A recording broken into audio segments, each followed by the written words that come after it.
And guys, survival kami kasi nabutan kami ng ulan. Alas 8 pa lang ng umaga pero ganito na yung sitwasyon namin dito. Kailangan namin gumawa ng siga para mainitan yung katawan namin. Yan.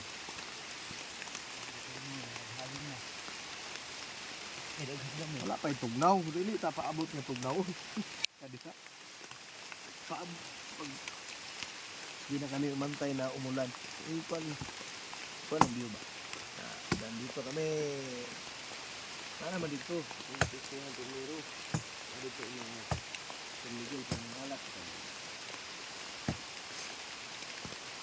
Yan, Charles sir guys.